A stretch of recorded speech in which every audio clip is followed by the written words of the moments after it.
आणि आता एक महत्त्वाची बातमी आहे मुंबईकरांसाठी। मुंबईकरांची वाहतूक कोंडीतून सुटका करण्यासाठी एक नवा प्रयोग करण्यात येणार आहे। पर्वतमाला प्रकल्पाअंतर्गत हा प्रकल्प मुंबईमध्ये राबवण्यात येणार आहे आणि घोषणा केली आहे परिवहन मंत्री प्रताप सरनाईक यांनी।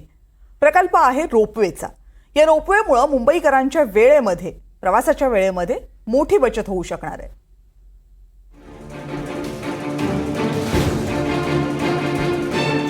ट्रॅफिक जॅम हा मुंबईकरांच्या पाचवीला पुजलाय। मेट्रो आणा, मोनो आणा, फ्लायओव्हर्स बांधा, मुंबईतलं ट्रॅफिक काही कमी होत नाही। म्हणूनच आता मुंबईकरांसाठी थेट आकाशातूनच वाहतूक सुरू केली जाणार आहे।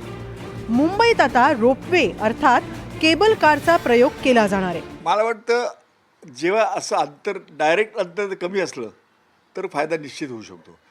सगळ्यात उत्तम उदाहरण म्हणजे मेट्रो एक जी आहे त्याचा तुम्ही रूट बघितला तर काय आपला वर्सोवा ते घाटकोपर, नाही तर पुष्कळ लोक आत्तापर्यंत वर्सोवा ते दादर आणि दादर ते घाटकोपर असं करायचं।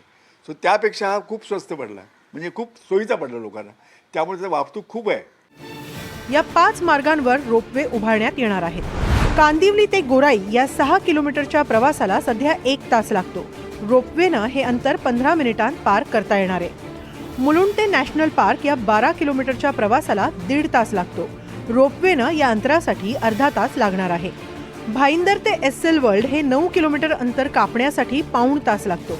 रोपवेमुळे हे अंतर 15 मिनिटांत पार करणं शक्य आहे। एक्सर मेट्रो ते गोराई 5 किलोमीटरच्या प्रवासाला तासभर लागतो। रोपवेनं हे अंतर 10 मिनिटांत पार करता येईल। घाटकोपर ते घणसोली या 5 किलोमीटरच्या प्रवासाला 1 तास लागतो। हे अंतर रोपवेमुळे 10 मिनिटांत पार करता येईल। रोपवे केबल कार्स या हवेतून धावतील, त्यामुळे जमिनीवरील वाहतूक कोंडीशी त्याचा कुठलाही संबंध येणार नाही। ताशी 30 ते 40 किलोमीटर प्रति वेगाने धावणाऱ्या या रोपवे कार्समधनं एका तासाला 6000 प्रवासी प्रवास करू शकतील आणि याचमुळं प्रवाशांचा वेळ तर वाचेलच, मात्र इंधनावर होणाऱ्या खर्चाची देखील बचत होईल।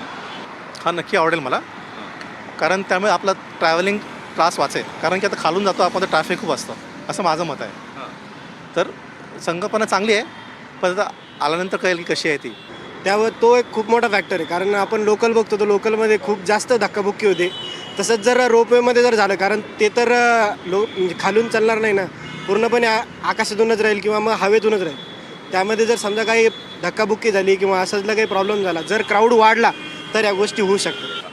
नाही, आता परिवहन मंत्री श्री प्रताप सरनाईकांनी हे केलेलं आहे आणि ते गडकरींना पण भेटले त्या संदर्भात। आणि रोपवेचा निश्चित फायदा होईल, कारण ट्रॅफिक दिवसेंदिवस वाढत चाललेले आहे, रस्ते कमी पडत आहेत, त्याच्यामुळे वेगळा काहीतरी विचार सरकारला करावा लागेल।